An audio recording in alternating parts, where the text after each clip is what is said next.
Well, hello, and welcome to Stop, Let's Team Up. Hi, it's me, Ross. I'm here again with the wonderful Jennifer DeRoss, and we're going to be talking about four of the greatest team-up comics ever, in my opinion. Say hi, Jennifer. Hello, hello. I appreciate you folks. We recorded this episode a while back, and my recording device failed, so we're recording it again. So this is fun because we're going to talk about Showcase 55 and 56 and Brave and the Bold 61 and 62, which are the Gardner, Fox, Murphy, Anderson Justice Society team-ups. They were, and we'll talk about why we think they were done. But these are four team-ups that I think are incredibly important for Justice Society history, but I also think for Silver Age DC when they were trying. For sure. They're trying stuff out of the era. This is, Showcase, and at that point, Brave and the Bold was Brave and the Bold a try? I would say it was a tryout book too. For sure. It was a team-up book, but this is people always think Batman team-up book. It is, yeah, but it wasn't really a Batman team-up book until later. The first one, the first issue when there was nothing but team-ups is after this, and it was a Green Arrow Martian Manhunter. Mm-hmm. And that started, from then on, it was always a team-up book. And then not long after that, it became Batman-centric.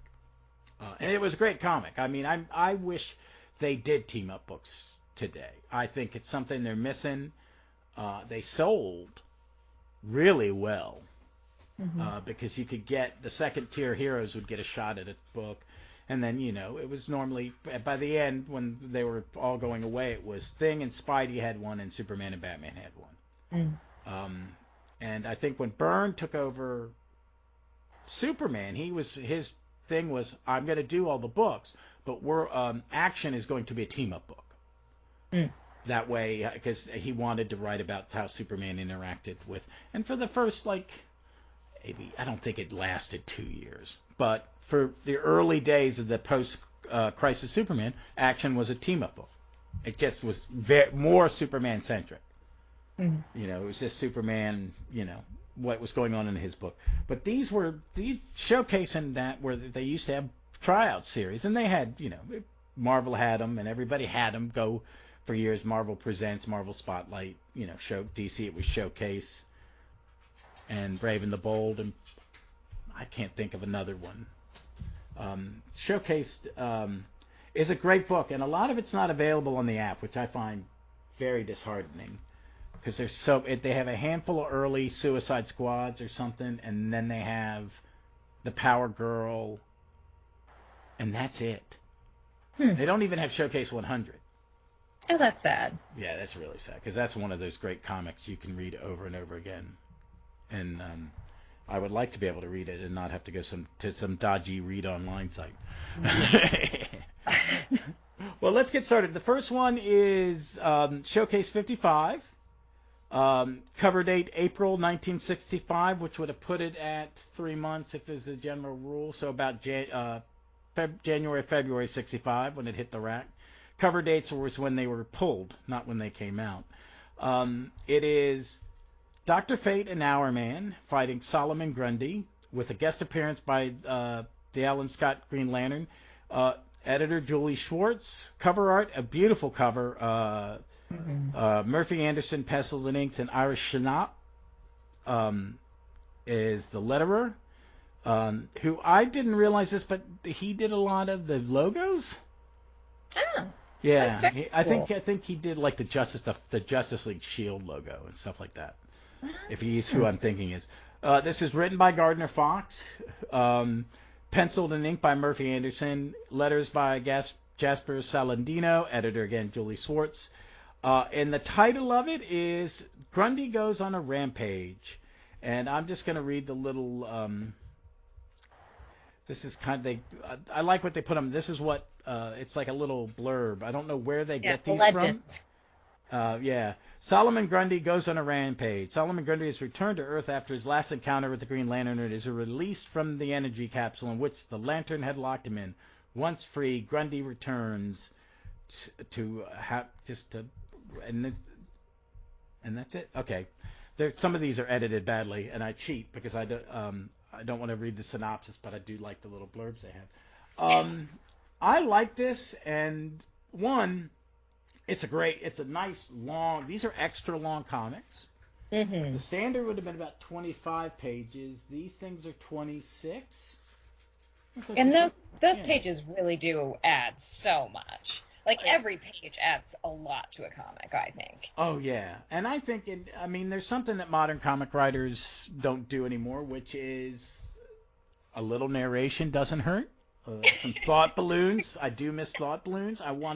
Because they're going, well, we want to show, not tell. It's like, but if I'm watching a movie, the actor's telling me stuff with his face. And you can't do that as well. I do think in one of the other ones we're going to cover, Murphy Anderson can do it. Because he does it quite well. But these are just beautiful. Murphy Anderson because I don't think a lot of modern readers really know who he is. I grew up with Swanderson Action Comics was my early action, was that. So it's the best of both worlds. It's Kurt Swan and then Murphy Anderson. And it was great. It was very different than Swan before and Swan after. But he does a really good job. Yeah. I love Anderson personally. I feel like the only reason he doesn't get more praise is because he's always compared to people who are just known greats. Like Kubert and whatnot. But in this case, like, he does a really good take. It's his own take on Dr. Fate, but you can feel the Howard Sherman at points, and he's got some great power poses, and the line work is really fun and dynamic, and makes the costume really stand out in a way that, like, it wouldn't work for, like, cloth and whatnot. It really highlights the character in a powerful way. Yeah, he does. One thing, and we talked about this before, is that he makes the characters look like their creators drew them. Yes. These are Golden Age characters, so when you see Doc Fate flying, it looks like he's flying in a more fun comic.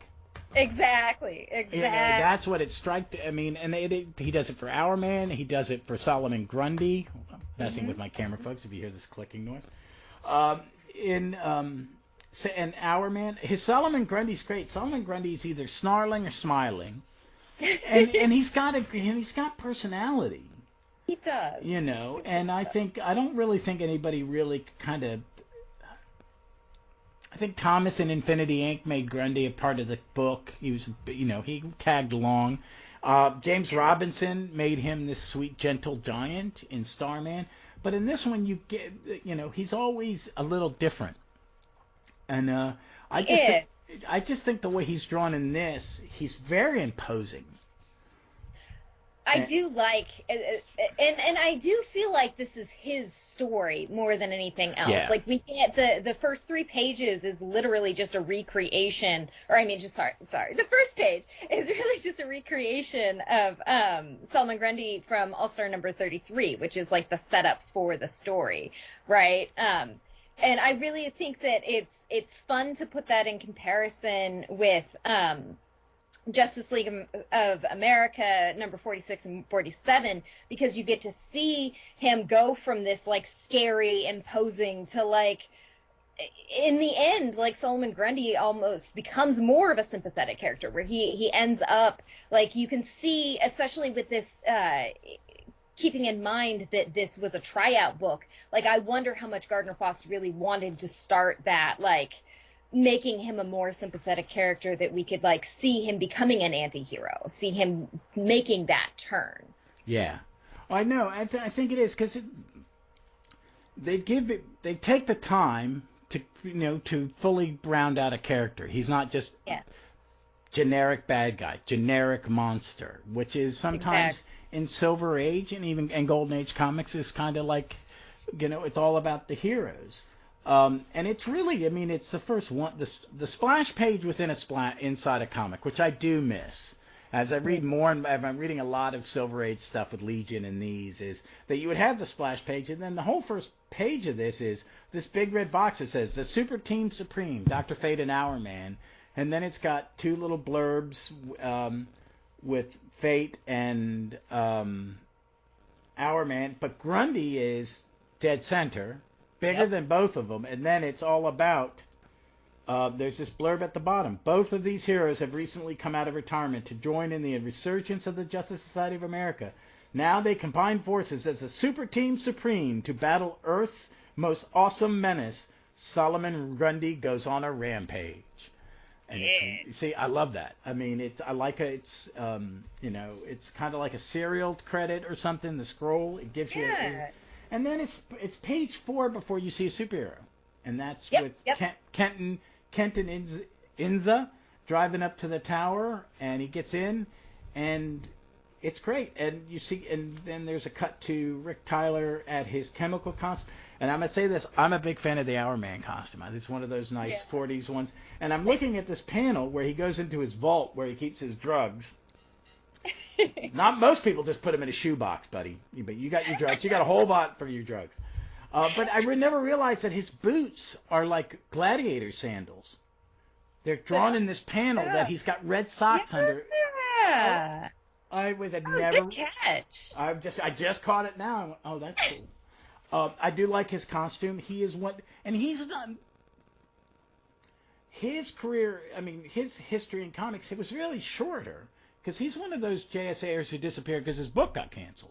If you're reading All-Star Comics, folks, if you haven't read them, is when a hero goes away, it means they lost their book. Mm-hmm. Or they got a book of that they are the title. Oh, okay, that's right. Flash left, but they still brought him back, even though his book was going on. Yes. But some of them is just because they weren't doing them anymore. And I think he's one of those. Doc Fate ran for years, though, didn't it? It did, but I feel like that there are certain ones where they make exceptions, like Flash. I also think Wonder Woman is the exception to that. She had her own title, but she was still able to stay on as an honorary member or secretary. But she was still in the book. So it is another one of those where it breaks the story. Yeah. And I think with Dr. Fate, a lot of it is I don't think that people were reading more fun for Dr. Fate. I think Spectre was really the headliner of that one. Mm-hmm. And so I don't think that they put it on the same level. And Spectre was Siegel and Bailey, right? I think that's right, yeah. Yeah, Siegel created. I know he's a Jerry Siegel written. Yeah. So, but it's just a real fun. They end up in the swamp because they know Grundy's back, and they start battling, and he gets the best of them. At the end of chapter 1, he's winning, but all the action is very golden age. I love all the art with the trees and everything. Oh, it's still so gorgeous. Detailed. It is so detailed. Yeah. People go, what did an inker do? And a lot of this finishing, and Anderson's inking himself, and he also had a name as being an inker. Oh, yeah. But the detail is normally the inker in a lot of these things. But there is just so much detail. The fun of also 4-color is, since they can't do variations on certain colors, the limitations, there's a lot of this, the swamp is pink. Yeah. Yeah, they pick colors that wouldn't be natural, but they kind of set the tone, because when they're battling at night, it's a purple sky with a pink background, and the only thing that's full color is Grundy, Doc Fate, and the trees. Yes, it reminds me a little bit of Marie Severin coloring, actually. The way that colors make it pop for different reasons other than reality. Like every time she was going for something really grotesque, she would make it yellow, for example. I like the use of colors to evoke emotion over reality, personally. Yeah, and I think that's what they're doing with a lot of the purple backgrounds. And then when they want it to pop, like when he's throwing a tree at somebody, or when he's holding Doc Fate over his head, it's bright blue, and it's just so the image pops. And it's just there's a lot going on, and the action very much reminds me of a Golden Age comic. Yeah. Throughout. And to be honest, Grundy gets more, I'm looking at page 12, and still most of this book is Grundy. Yep. And that's one of the things. This is actually the story that Gardner Fox got the Alley Award for Best Novel in 1965 for. And one of the things that he talks about when he talks about his writing is feeling inspired by the villain, like projecting the personality of the villain into whatever story he's writing. And I think it really comes through on this one. Yeah, I think Grundy is the star. Yeah, because the heroes are just doing their job. They're kind of like, we're going to go fight the bad guy, we're going to fail, then we succeed. Because, I mean, in the old comics, it was like, and that, in any hero story is, hero attempts to save the day, fails, regroups, wins. Because there's got to be a learning curve or a journey. But we get to see Alan Scott come in, and he tries to use wood. Oh, no, he tries to battle him, but for some reason...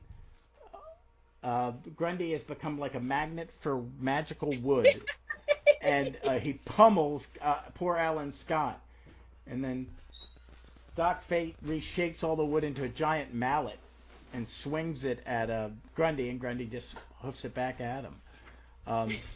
But it's like there's some really beautiful panels of Doc Fate and Hourman jumping into action in these. I mean, the main panel for Chapter 3 is the Fate flying over the Aurora Borealis. It's like they cut and pasted it from a more fun. I mean, it's so beautiful. And it's just, and Grundy's smiling by this point because he's got an unconscious Green Lantern over his shoulder, and he's beaten the other two superheroes for the second time. He's having a great time in this comic. Oh, he is.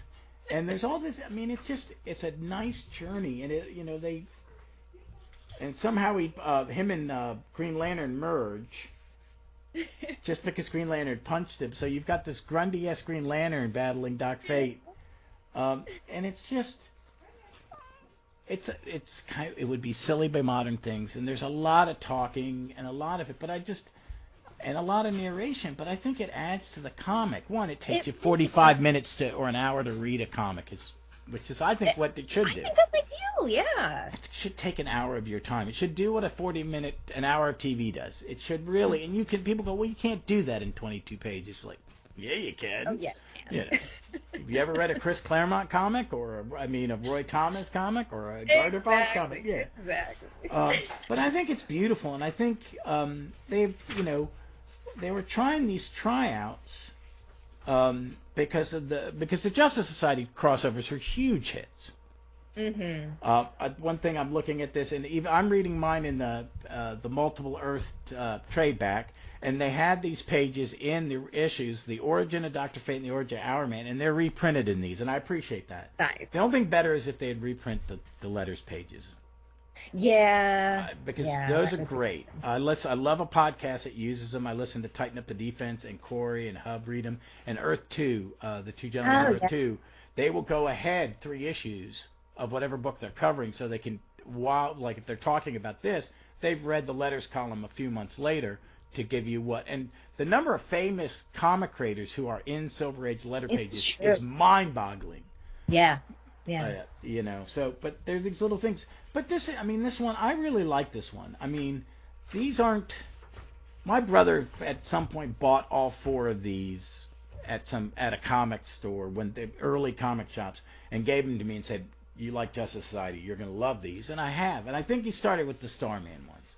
I think he got the Doc Fate Hourmans later. They were harder to find because Showcase wasn't being published anymore. So I think early comic book stores were a lot different than nowadays. It wasn't a lot about toys. It was almost all about back issues and the more recent stuff. And when I worked, the first one I worked in, I started in 1979. Wow. Yeah, when I was a freshman in high school, I started to earn credit and stuff, and I kind of worked there on and off until I graduated. And then that store got sold by the owner Giuseppe, and I managed that one, and then I managed the one in Silver Spring when I took a year off from college. But comic shops are really like the mid 70s and stuff like that. It was about back issues. And the Overstreet Guide would maybe been 4 or 5 years old when I started working at them, and it was religious. They used it, and they would write the comic shop I went to would write the price in the back on the back cover in pencil that you could rub off. You know, and when I was selling my collection, when I was going through them, and I go, oh, I bought this from Bill and Denise at the comic books. Their comic shop was called the Comic Book Store. Cute. Yeah, it was. So, but these were great. Next one up is Showcase 56, Dr. Fate and the Hour Man, and it's the first appearance of the Silver Age Psycho Pirate, who is now so important to DC continuity. Oh, yeah. Oh, yeah. Like almost the Crutch. I like it when they use him well, but sometimes it's like, oh, they're bringing out the Crutch. But this is really neat because this one introduces we see the Golden Age version of a villain, of a character, handing it off to the modern version. Yes. And it's Which a villain. was so of the era, too. Like I said, like if you really want to take a look at what Silver Age comics are like, these 4 team-up books really do a good job. Yeah. They are Silver Age at their best. Yeah. And then because I'm reading Legion, which is really kind of the science fiction. It's really a science fiction comic, like a Tommy Tomorrow. Yeah, and because it's Edmund Hamilton.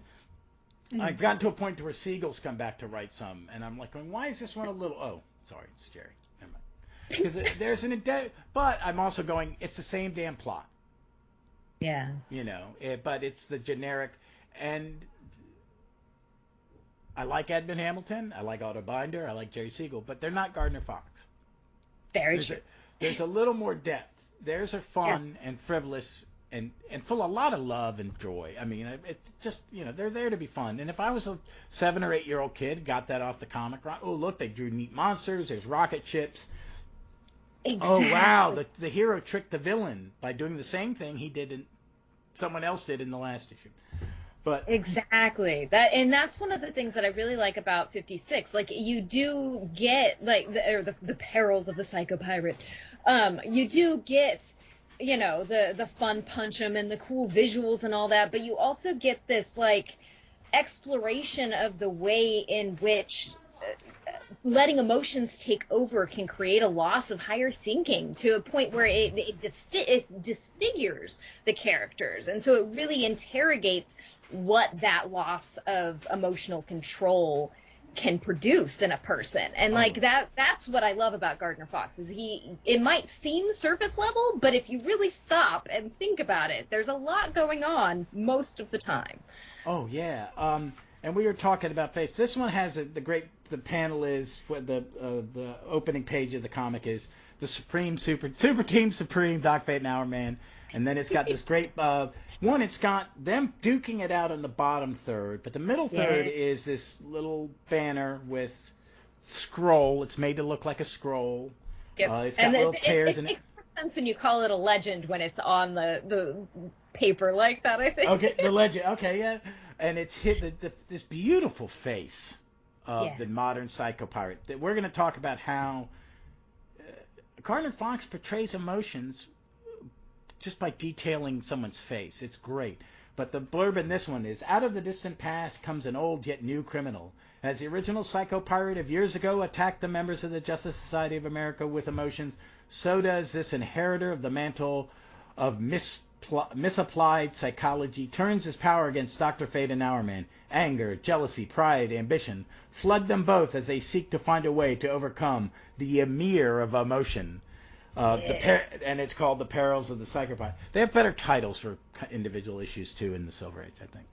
I think so. Yeah, but it starts with Kent Nelson. Okay, in Golden Age, is he an archaeologist? Yeah. Okay. See, I've not read a lot of Golden Age Doc Fate. Well, his father was. That's right. Okay, because I did cover his origin on A World on Fire with Billy. And we did, because the All-Star was near the end of All-Star, where there was a lot of origin issues. So we did his and then looked at the Secret Origin, one Roy edited. His origin didn't come out until much later, actually. Yeah, is that okay? Yeah. And what was weird is in the origin issue, it's McFarlane. It's very early Todd McFarlane in the Secret Origin issue. And it's really neat, but it's really early. Real. But my first take on him was Infinity, because he took over when Don Newton died. Yeah. Because Don Newton was supposed to draw it, which is, but he digs up these masks of emotion. And you get Enza on the first person we see, actually. I love that. Well, I think Gardner Fox is a little... Oh, he loves his wives. He does. I think he must have had a very strong wife, and he also, they're partners. That's what, with Golden Age comics, the Girl Friday was more like, in the good term of a Girl Friday. People go, well, that's a derogatory. No. The Girl Friday is the one who's like, no, I'm really in charge. Mm-hmm. You're not. Exactly. Like Hawkman not packing his weapons, but Shira being on top of that already. Yeah. And she's the first one to get manipulated, because he gets... we get a flashback to find out how the Psycho Pirate, has stolen all the masks. And he knows about them because he shared a cell with the original Psycho Pirate. And he collects them all, which gives him the ability to use his own face to make someone else feel something. And he gets... we get to meet Wendy Harris, the future wife of Our Man. And he uses it to make her greedy, or have a desire for anything, and she steals them all and takes them to him. And he uses a cigarette lighter to kind of trigger it. So it's not like the modern Psycho Pirate. He wears a mask. The power has been endued into him. Yeah. But it's great, and you see the flashback with the original Psycho Pirate, and they give editor's note: the Psycho Pirate first appeared in All-Star Comics 23, winter issue 1944. And it's on the page 6. You get to see how the new Psycho Pirate uses just by moving his face, and you've got these great face shots. They're wonderful, and then he. Anderson's so good. He really is. Oh yeah, and it's just. The villain, again, this is more about the Psycho Pirate in a lot of ways than it is about the heroes. But there are some great poses. There's this great on page 8 of Dr. Fate flying through the glass. Yes. That again feels so Sherman. Anderson is it's like he writes it's like his drawings are love letters. Oh, I think you're right. Yeah, because this whole battle sequence is 8, 9, and 10. And there's him punching somebody, him diving, and it all looks like you're reading Sherman, a comic, and it's in Sherman's art. You get to see Votan and some other villains in these little globes, including the mage of the Yucatan jungle, Mayor. But again, you see the Psycho Pirate just moving his hand up and down across his face to change emotion, and how it affects, the heroes. And chapter 2 is... I will say it was probably editorial choice, but I have to say that it's just so weird to see the face on Dr. Fate's helm like that. That me out a little. I've noticed it. I hadn't really noticed it until the last time we talked, and you pointed it out. It was like, oh my God, yes. We get to see Our Man at the top of the second part, and this is what I really like is from the minute he takes the pill, you see the time he takes it, and then the countdown begins. Every panel shows you counting it down, and he's very agile. There's a little he's very bouncy. He can leap distance. Aquaman's always the one that I'm like surprised by him doing some kind of acrobatic move that I was like, oh, that's so cool. Like he catches my eye. He may not be one of my favorites, but I always pay extra attention to him. This very much reminds me of a lot of George Perez and maybe Sal Buscema Cap. Yeah, and Wallywood Daredevil too. Yeah, okay, yeah. We just did. I was on World on Fire with Billy and Marty Gray, and we covered the third and fourth of the 70s All Star, and it was Wally and Keith Giffen, and it had some great action stuff in it. It had some Wildcat action and stuff like that, and it's just gorgeous. I do like some Wally. And Marty shared definitely he drew Charles McKnight, Dr. Midnight, The Secret Identity looked really a lot like Matt Murdock. Oh. But he, and he makes. I'd like it after all that battle and that he's used up almost all of his time. Psycho Pirate makes him his best friend. Yeah. And then they have to team up, and there's something about anybody who has energy powers can create weird things with them. So I do like Doc Fate creating a Roman chariot to pull Hourman along.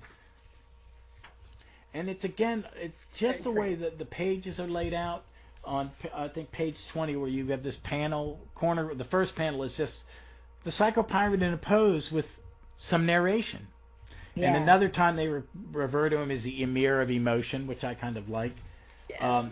But you see him manipulating, but using fear on Doc Fate, and again the emotions on his mask, and that. But there are these great panels on the side where it's just a little circle with the Psycho Pirate's face and what he's saying, and it's just so beautiful. Yeah, it's so Golden Age love letter. You know? It is. Oh my God! And he's got a. There's on page 23. There's a panel in the middle and has an editor's note. It's got this great kind of very cartoony face of Psycho Pirate. He's talking about the mask. Those masks roused up your emotions by an electrical stimulation of the body's emotional control centers, the hypothalamus and the spectral region of your human's brain. Neurophysiologists have already proved this as a scientific fact. And then the editor's note, by the experiments of Dr. C.W. Sem Jacobson of Norway, of Dr. Robert G. Heath of Tulane University, and Dr. Jose M. Delgado of Yale. And like you would, okay, Gardner, thank you. You did Gardner.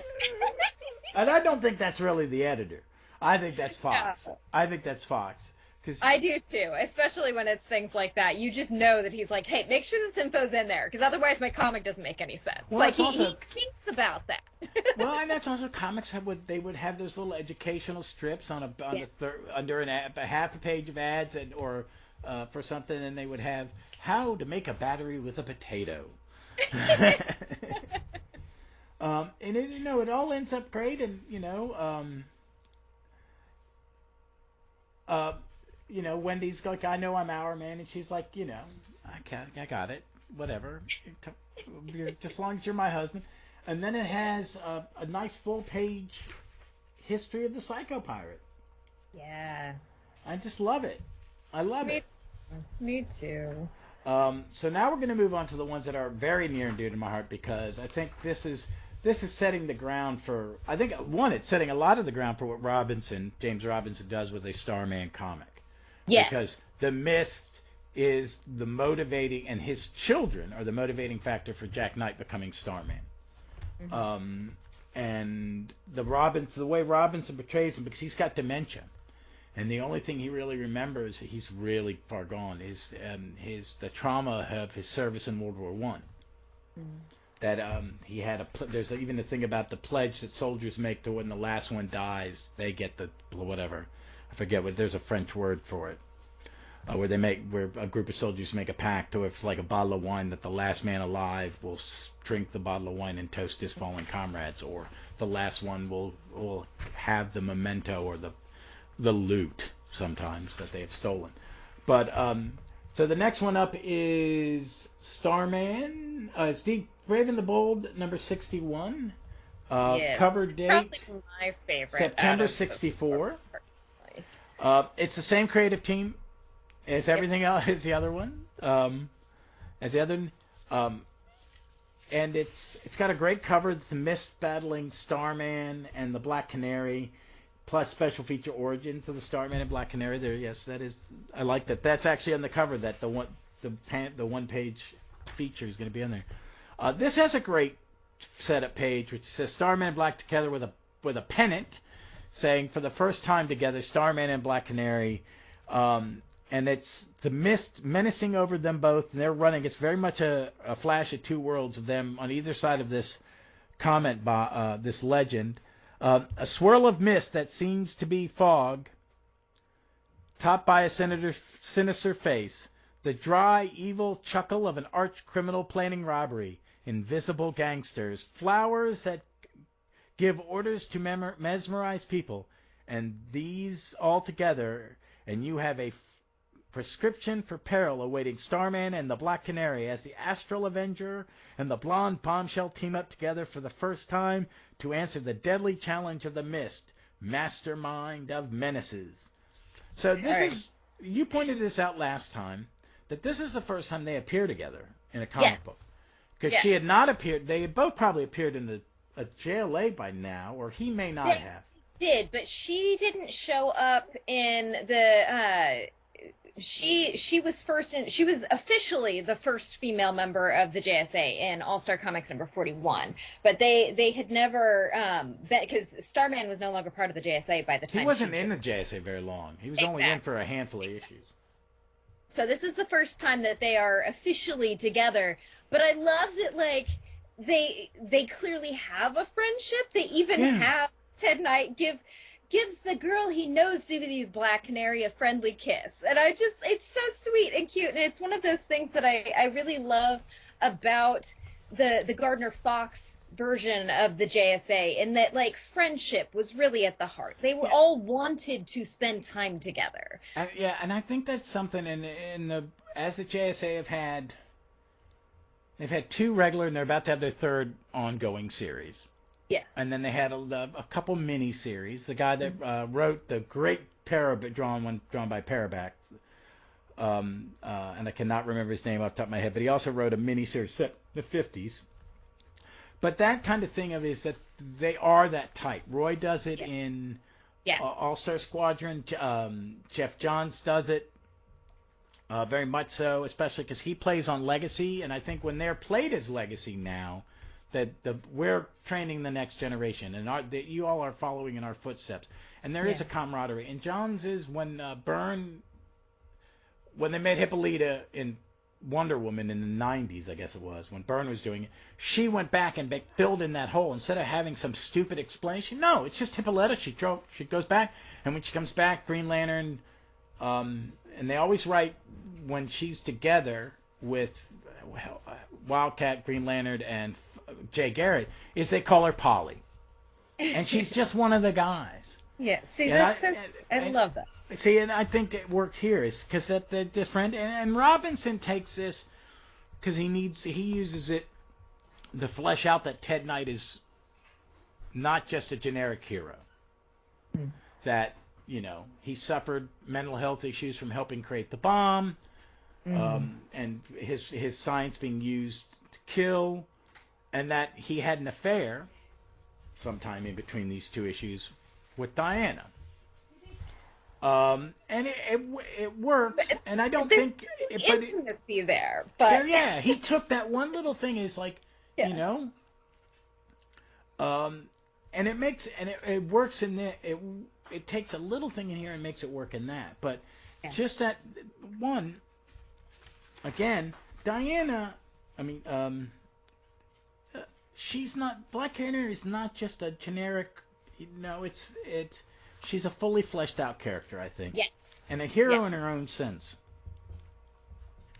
But I do like whenever the action of Starman is very Jack Burnley. Oh my God, yes. And the shadows, like the inking, really brings out that Burnley. Oh yeah. When he's flying and he's got the thing, and basically a lot of what he did as a hero was just fly into people really hard and knock them down. But it looks so great. It does. I'm reading the Gershwin stuff now, and I've taken a little pause because it's a little sillier, but it's really good. It's really well written. And I think Broom is writing. Someone else is writing it. It's not. I don't think it's all Fox. But this is very much that where he's basically the cosmic rod just allows him to fly. And he runs into each other, but it's great. And he beats up these three toughs. And then something about the flowers is Miss is using flowers to give mental commands. And I do love the way Gardner Fox draws the mist. He is I like this. It's just a floating head and floating hands. And he's just I really, really, and especially the fact that it's borderless. So like it is one of those like if you care about the way in which panelist borders allow for especially a character like the Mist, you can almost imagine that being throughout the page, even though it's not there because it's not contained. Yeah. Like he is free floating. Yeah, and they're great. There's a lot of dialogue, a lot of description of action, but I think it's necessary. It works. It really works. I just think if you're a good enough writer, and I think, and I'm one of those people. It's like, well, the writer's not as important as the artist. It's like it should be 50-50. I agree. I really think it needs to be a balance, and I think that's why you have good. Like in the 80s and 90s when you would have good teams, even if they hated each other. Like Byrne Claremont don't like each other, but that's some really good comic book. Wolfman Perez, Kurt Busiek Perez later. I mean, but you have good teams. I think if you got a good writer and a good artist, and they have a connection, they just do so much better together. Mm-hmm. And I think Fox and Anderson do it. You get to chapter 2 and the bad guys. Because the Mist is just a criminal. Yeah. I like it. It's not blah, I want to take over the world. It's like, no, I'm a criminal and I accidentally have some powers, so I'm using them to my benefit, and I understand science a little bit, but it's still I'm a criminal. Yeah. You get to see Larry Lance, Black Canary's husband. In the tacky jacket and the pork pie hat. But he's so cute with her. Like, I love the body language between the two of them. Oh, yeah, because he's not stiff like all the superheroes. And you see why she didn't marry a superhero and she married him. And you also really understand why she ends up with Ollie. Yes, definitely. Yeah, it definitely has to do with this. I want the guy that's, a little shadier. I want the bad boy. I want the bad boy. Well, somebody who does it their own way. Yes. Who's not, Ted's a bit stiff. But he's great. I like it. He's leaning on the door like, will you two stop? Can we talk about the flowers? It's a nice pose. It's, I think what I do like is, and I'll say this, some of the comic artists in the 80s and 90s couldn't draw faces. You would have a hard time telling people apart. Yeah. And I think Fox, because of the details, exactly who's on panel. Huh? I said Anderson. Oh, Anderson. I'm sorry. I'm so used to. But it's it's Murphy Anderson. It's like I read a lot of Kurt Swan, and if you could, folks, Google Kurt Swan Legion, and you will see his character Bibles that pop up. Every time I see him, I repost them on because they used to have those things like this is how you're to draw Superman. Mm-hmm. Swan drew Superman for what, 50 years? Yeah, long time. Yeah, and it's like you had these Bibles to how people should look, and you could tell when someone was new or someone wasn't doing it because you'd get a comic and went, who is that? Yeah. But it's everybody's unique. I will say this: I still think the original Black Canary costume is the best one. I agree. I don't mind the fishnets. I like the original Black Canary a lot, to be fair. Like, I think that she broke so many boundaries. Like, she was one of the first, like, well-known and, like, so prototypical as well. Like, I look especially at an issue like this where Gardner Fox is I think this is the first time he got to write for her. And, like, the attention he plays to her judo and all of that, like, I really see that as being where he got some of the ideas for how to write Batgirl later on. I really feel like she should get more credit and more attention than she does. Yeah, and I think she was big in growing up as a satellite era Justice League reader. I started my first Justice League comic, I think, is Justice League 100. So she was the predominant heroine because it was only her. Mm-hmm. Wonder Woman came back later. Hawk Girl did she join or just was appeared more often? Then eventually she joins. Yeah, And then Zatanna after. Yes. Yeah. So. But Zatanna is a completely different kind of character. Oh, yeah, like, yeah. She's in a lot of ways just brings what Zatara originally did. She dedefinitely has her own flavor, but like I wouldn't necessarily compare that. Like that's apples and oranges. Yeah. But I think she is. There's a reason she became like the predominant in the post-crisis era. For Justice League, she was the number one, even though she was in that '80s costume. Me and Kirby did an episode on Villains United that brought in Gail Simone's Secret Six. Nice. And then we did last weekend. I put out an episode about the Legend miniseries because I really like it. It's a solid Len Wein comic and solid burn art, but it sets up what you're going to see with the Wally Flash and the Suicide Squad and the Justice League International, which is a really good run. Those are 3 really good runs, and you get to see her, and she is to the forefront.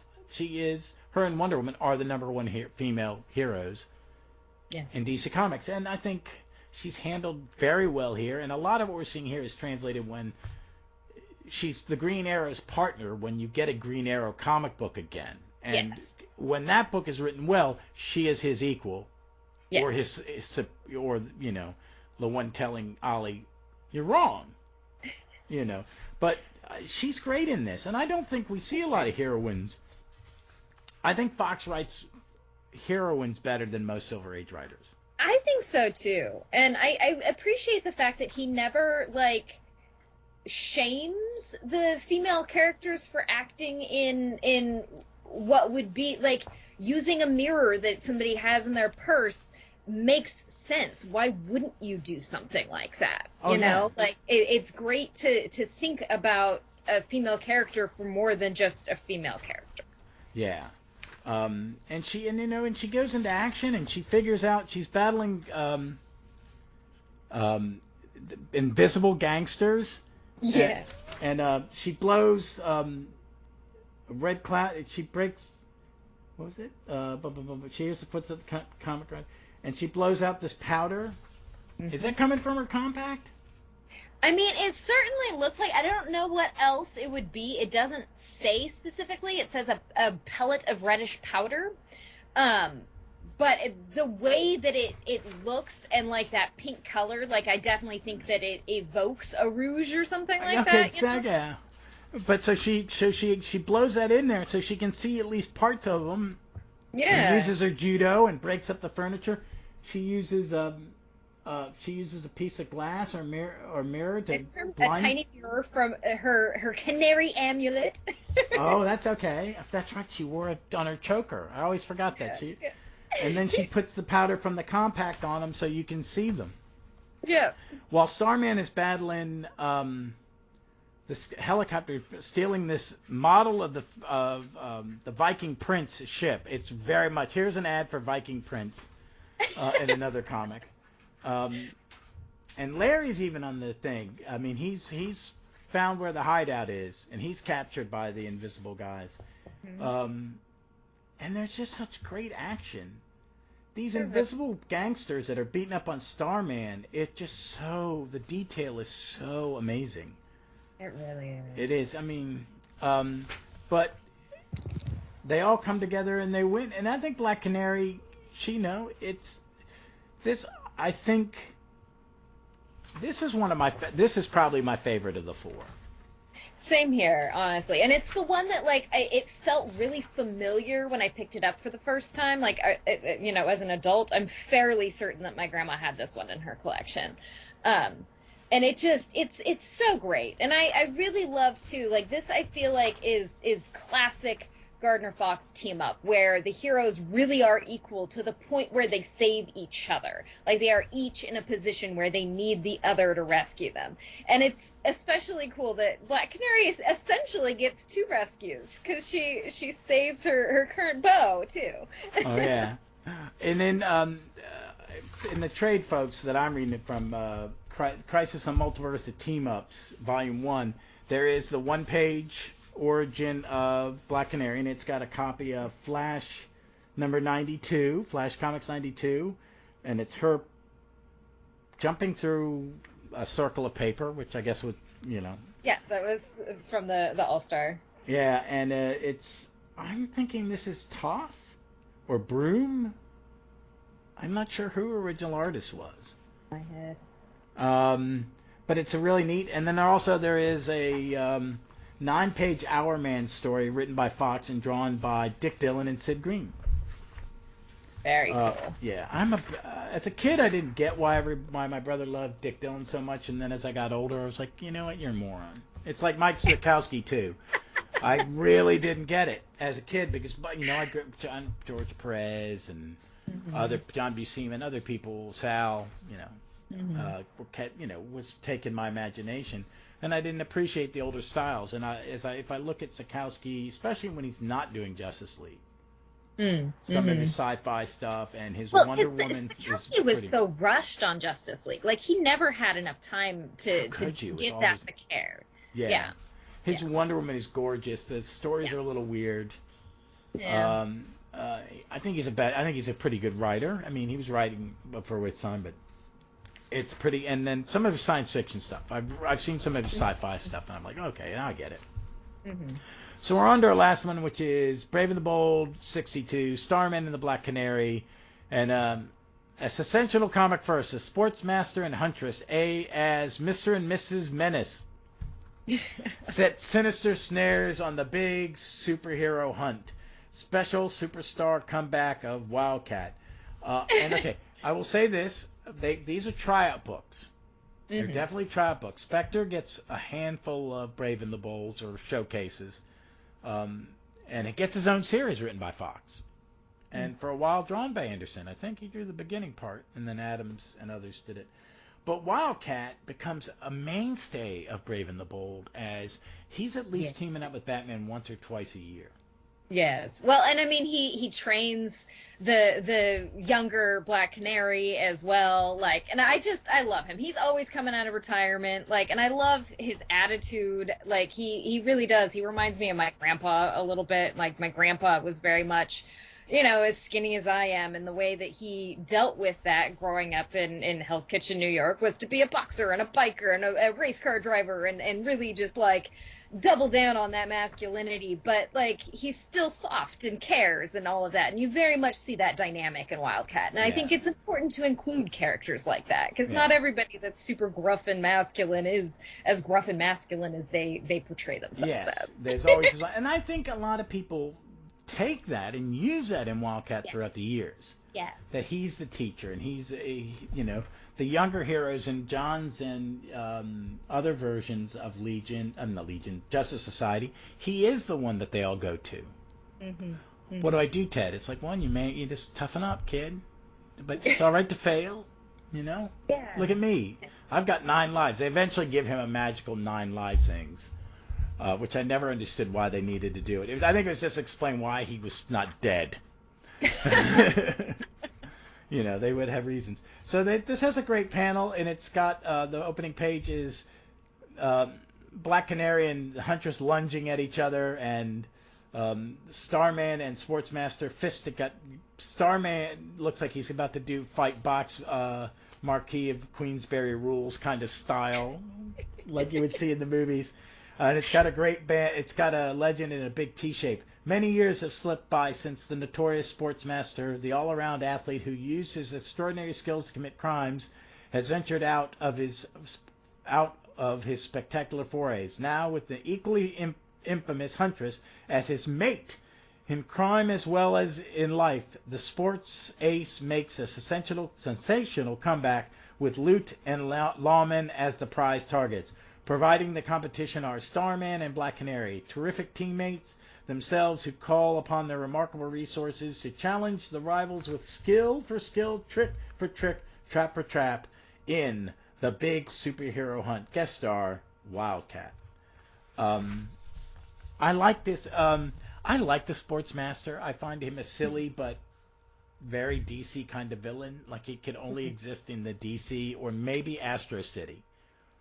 Yeah, I could see him in Astro City, but it is very, very of the silly of the DC. Like he's basically in a fly fishing outfit with I don't know what kind of mask it is, but it's kind of like a veil, which is his thing. And he's inside a statue of an athlete throwing the discus, and he's stealing a trophy. It's this thing about villains, especially in DC Comics, where, they're going to, the Kronos is going to steal clocks for some freaking reason. Yes. They got to leave a clue. They're going to battle on top of a giant typewriter. But I like it, and he has the other statue explodes and balls flow everywhere. There's a statue of a bowler, and then volleyballs are flying.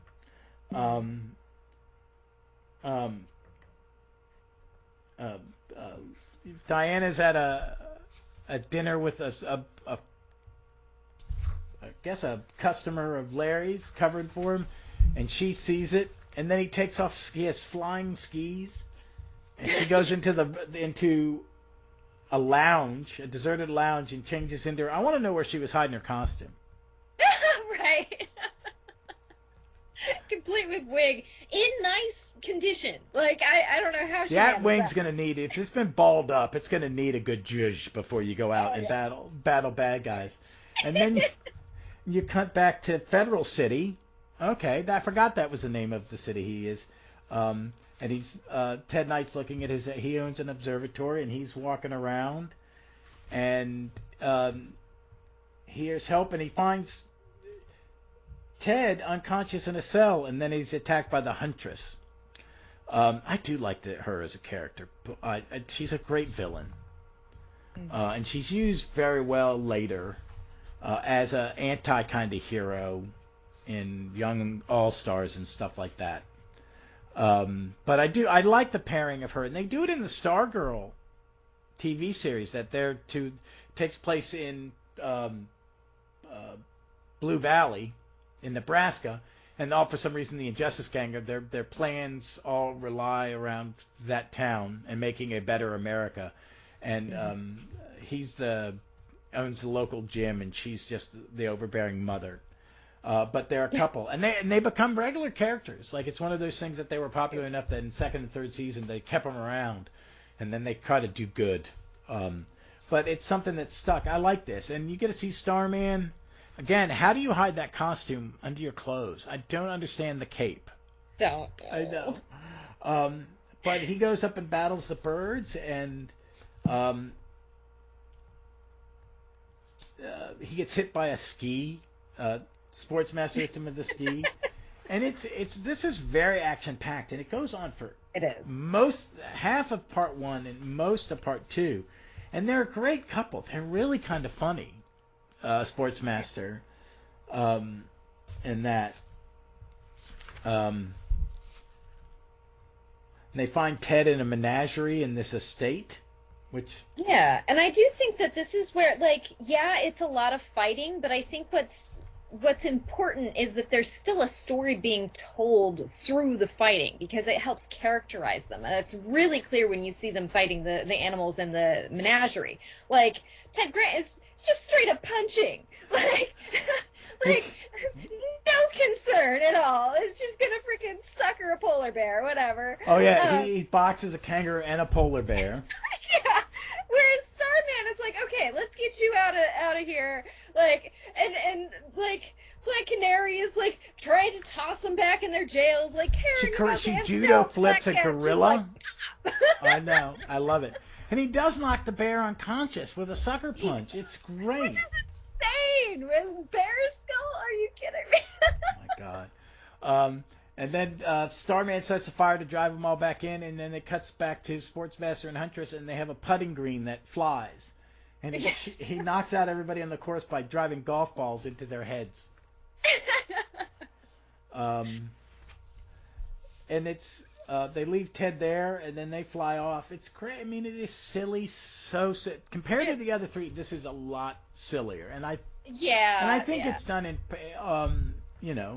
a bit more on purpose. They lighten it up, but I think the character design for Sportsmaster is great. I think I think the Huntress costume works. Even I think it would even kind of work today a little bit as a kitsch kind of thing. Yeah, no, I like the aesthetics of it. Yeah, it's but it's a lot much lighthearted, and they get to see Ted. Uh, is it Ted get? No, it's just someone else is getting the trophy, but No. it's just a neat. Oh no, it is. It's presented by Ted. Ted's giving it away, and it's just a fun comic, and it's again beautifully drawn, and the gold. I think there's a little less of the Golden Age look sometimes. Yeah, this one feels like the least connected to the Golden Age from out of the bunch. Yeah, but I think it's a lot of fun. So It is. overall, I hold these in an incredibly high esteem for team-up books. I think they're really some of the best ones. I mean, they're almost six. They came out the same year I was born, so they're a little over 58 years old. So they'll be, they're almost 60 years old, and I think they hold up. I think they're entertaining.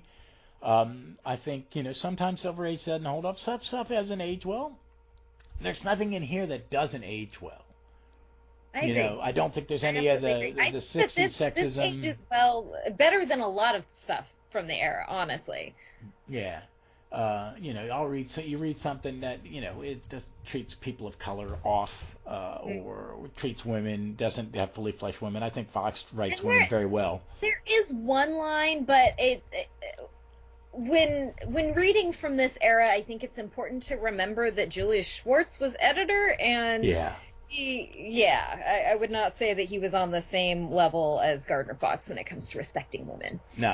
He was a bit of he was that cartoon of an editor of that time, and the sexism, and and it's weird. One thing I liked is there's a lot going on that Jeff Johns is coming back to do comics, and he's bringing back the Justice Society and a lot of these characters.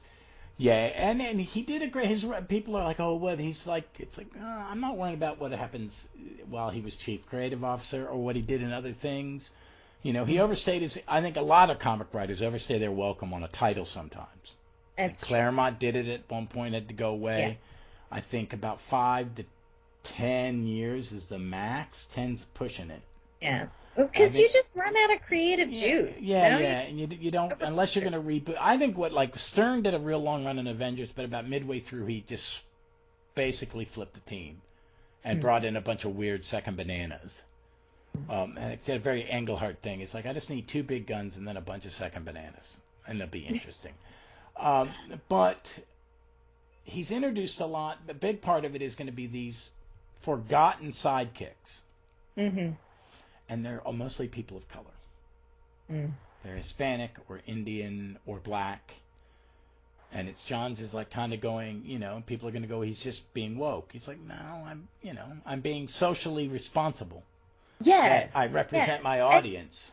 And there's a lot of people that are really big fans of those lesser characters. I think that some of the more C-listers and B-listers have a more passionate fan base. I think what you do, too, with like he did with Stargirl, I think Stargirl roped a lot of young readers into, brought them over. I think that's a great comic run. It's a really good, all-ages, fun comic. But by introducing these new sidekicks, I think what drove some of the popularity of that JSA series was some of the newer characters that he inserted, like Stargirl, like bringing in the new Doc Midnight, the new, and these are not even characters he created, like the new Mr. Terrific, who was an Ostrander creation for Inspector, but then creating Cyclone. Making damage, connecting Atom Smasher to Damage without bringing Damage into the book is kind of create new legacy characters. Yeah. And I think they became big buy-ins in those books. And I think he's created these 13 missing heroes, and most of them are sidekicks. I think it's going to be fun. He created one of the new ones is the Red Lantern, a Soviet superhero. I think that's a neat idea, and it's very true to it. But I'm really looking forward to Cherry Bomb, who's African American, I think, or Hispanic. The sidekick to Mr. Terrific, the Whiz Kid, is from Southeast Asia. Yeah. You got John Henry Jr., which is kind of like the sidekick to the John Henry that was in New Frontier, and maybe an ancestor, or that John Irons from Superman, Steel, is descended of, and stuff like that. So he's tying it into the mythos. Too, like having the descendants of heroes, like I love that. Yeah, I think you can't go wrong. And there's the Stargirl one is wonderful. This episode's going to go up the Saturday after Thanksgiving. So if folks are listening, I will have already given, after I hang up with Jennifer, I have to finish editing a Doctor Who podcast, and then I'm going to record my thoughts on new Golden Age 1 and Stargirl: The Lost Children #1, because I think it's going to be a comic that I'm going to end up talking a lot about, because I'm a big fan of Justice Society, and I'm hoping Johns can repeat some of the magic, and that they're actually putting out a book about the old fogies again. Yeah, I like it. These are some great characters that shouldn't go away. There was great news in the last couple months is DC's putting out these compendiums. They're calling them compendiums, but they're thick. They're like an archive, but they're paperback. They've done one for the first half of Starman, and then the second half all the Starman, including the second Shade Maxi series. So everything related to the Jack Knight Starman will be in 2 volumes. They've done another one, which I can't remember. Image has done 2 for Astro City, and doing a 3rd one. They're also doing one for Paper Girls, the complete Paper Girls, the complete Sweet Tooth. Paper Girls, folks, if you'd never read it, is a great comic book. Oh, yeah. And the TV show, me and my wife loved it, and we were both upset that it was not picked up for a 2nd season, because I had to turn, when the girls are having these conversations, these young girls, I said, "This?" She goes, "That's a real conversation. That is a conversation I had when I was 13. My oldest son absolutely loved that comic. It was one of the last comics that he got really into, because he's really, I feel like when your parent is really into comics, like, what do you rebel against? Yeah, no, it's kind of hard, My dad took me to made me love Bluefish, stand-up comics, because we had a lot of New York comedians in our household, and comedy records, especially Jewish Borscht Belt comedians. So my friends are going, "Do you get these jokes?" It's like, yes. Samely, my Scottish father taught me some Yiddish, so yes, I understand what that means. I get the joke, but they're going to do. I'm probably, if I put on my Christmas list, the complete Paper Girls, because it's in 1 volume and I love it. Yeah. I'm a big Jeff Lemire. I like the Sweet Tooth, but they're going to do the Sandman Mystery Theater. Very cool. There are only 2 trades. I found a trade for like $20 in Volume 1. It's hard. Volume 2 is almost impossible to find and goes for about $100 if you find it on like eBay. And they never finished it. So what they're going to do, I think it's going to take 2 or 3 of those, and they're like $50, but they're like, but to get everything, it's nice. Oh, I know. And I've been buying some Omnis. I find them cheap. I'm a big fan of U6 Thunderbolts, and I found Volume 2 for $55. Very nice. Yeah, they were $99, the new base price for the big ones, and I get a professional discount at my local comic shop, because I used to kind of own their shop took over where my shop died, and I'm getting it's the entire Invaders, including the 90s miniseries, all in one. It's 1,200 pages. Whew. But it's Thomas, and I love Frank Robbins' art. For most of it will be Frank Robbins. But there are these great collections that that you're going to see some of these characters come back, and they're putting the Starman out because it is one of those books that is talked about but isn't available all the time, and it should be. And I think they're doing these softbacks because you get more for your money. It's half the price of an Omni, and you get it all, and it's in full color. I love that. That's very nice. Yeah. And then they'll look nice. I think I'm going to get the second Starman one because I have the Shade miniseries that came out 10 years later is never been collected. But I think some of these characters come back, so I like to read these, and I think they never did the final volumes of the Crisis on Infinite Earths for the Justice Leagues. I think it's because they came out in other trades. Yeah, you can find some of them, like what was it? I think they're collected in the celebration of 75 years, the Justice Oh, okay. League I expired. also Like, have some you of them can in the find them in a couple of those, but I don't think yeah, they've. and some of it is in the Crisis. I've got the 3 Crisis Yeah, yeah, compendium yeah. hardcovers to go with my hardcover Crisis. But it's fun stuff, and thank you again for recording this conversation twice. I Sure. really appreciate it. You were a very good sport about that, and it's always a joy to have you on. And I have some ideas I want to ask you to come back and talk about maybe sometime after the New Year's. That sounds Because I think we always have a fun conversation, and for sure. it's you don't find a lot of Silver Age. I like to find that there are people much younger than I am that have this love of 60s and 60s comics. There's a lot of fun, They are. and this I just, with doing the podcast, I've just realized that, well, wait a minute, Ross, you didn't read any 60s comics. You're really 72. It's all from a road trip. We were moving across country, and I've done the math, and it's Avengers 105 and Justice League 100 and Superboy 1, I think it's 198, are like the first 3 I remember reading. So, and they're all like 72. It was a hot summer across a very smelly America. America was very smelly in the early 70s. Pre-Earth Day. Pre-Earth Day. Yes, yes. Well, thank you again, Jennifer. Folks, I will be back next week. I may take a small pause at New Year's. I have not decided. I'm taking a staycation. It's been a busy couple months, a little short staffed, so I'm tired. I'm going to enjoy the holidays. Until you're back with me again, please be safe, be smart. Please be kind to one another and read some comics.